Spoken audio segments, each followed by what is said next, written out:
Right, okay. I've got my cup of tea with me, and I'm going to take you for a little walk up here and show you Pamela and Jim Crawford's property, right? Okay, now cut through here. Okay.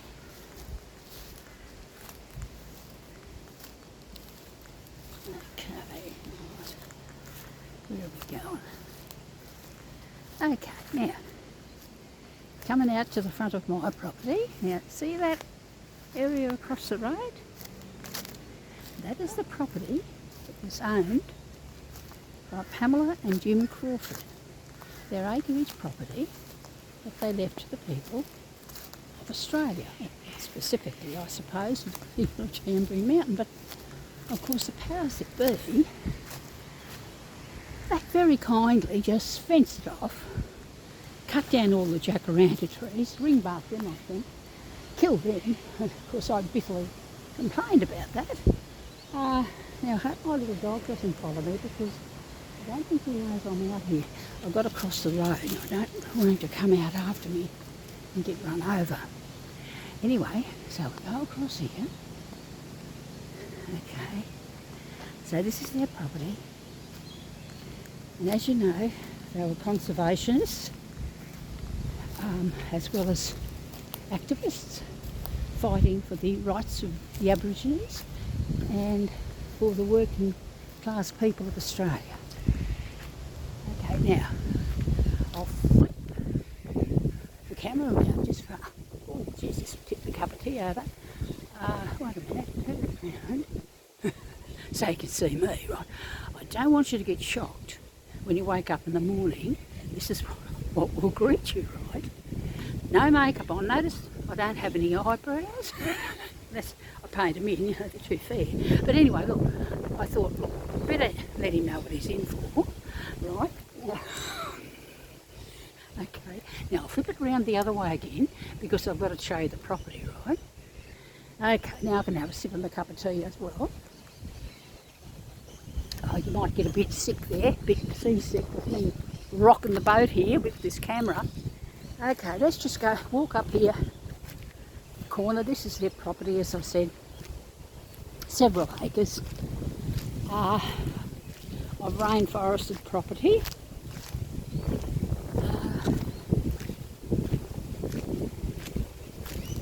And of course, the public don't get access to it at all because the powers that be that have got hold of it, they don't want them to, do they? They don't want them. Oh look, I can see a gate there that they put in, right? I don't think, no, that wouldn't have been part of the property. That's been put in so they can stop people from going in there. They've got that all padlocked. Nobody's going to get a look in.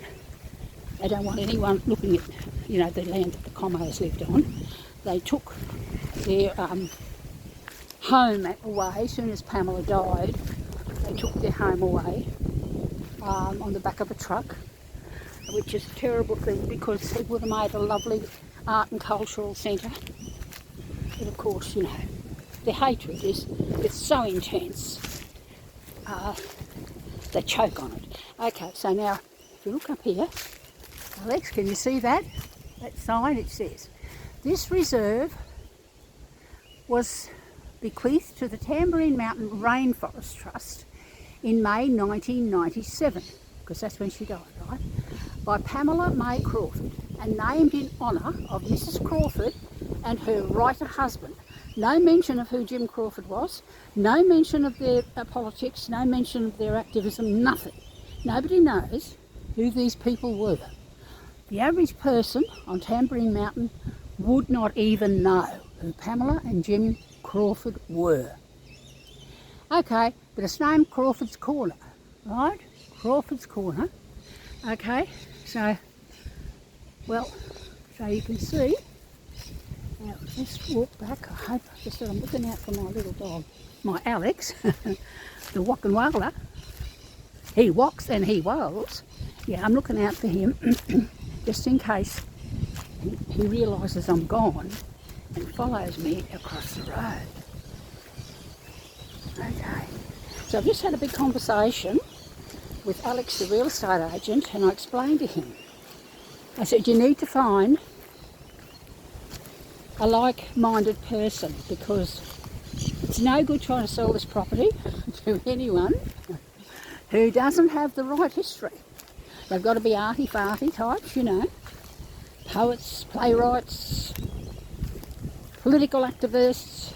You can't find somebody like that, you're wasting your time. Okay, so the first person who comes into the office and mentions their name, the fact that their grandmother was Pamela, or their Pamela, or their mother was Pamela, you've got to buy her, right? You take it from there. Or if they're Jim or James, you're in with a big chance. Okay, I said, explain to him, just keep that in mind, and the right buyer will come along. I told him, he said, how much do you want for the property, Pamela? I said, 800 grand for me, and whatever, you know, that your commission on top of that is for you. I said, but look, I'm flexible. I have to be, don't I? As you can see, the lawn needs mowing, had a lot of rain, and of course, I don't think Riley's going to be very compliant, and I've decided to stop doing all the heavy yard work. I was doing it every day, as you know, but I have decided to stop because I don't want to wear myself out. I just want to, you know, get the place sold. You know, I told the real estate agent, as far as properties go on Tamborine Mountain, there's just nothing to equal this for the, you know, quality of the soil, the position, and, you know, I mean, I know history's not worth anything, but it's got an amazing history.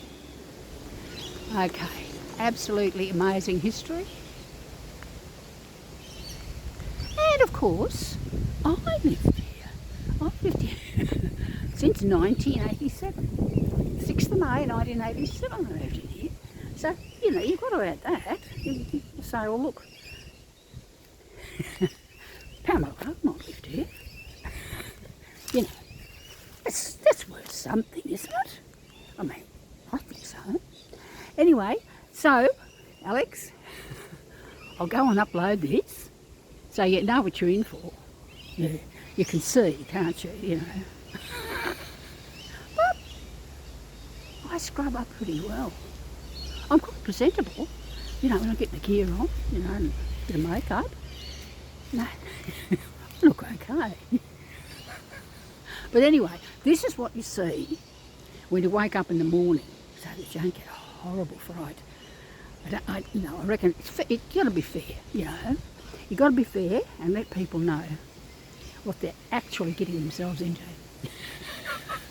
Okay, catch you later.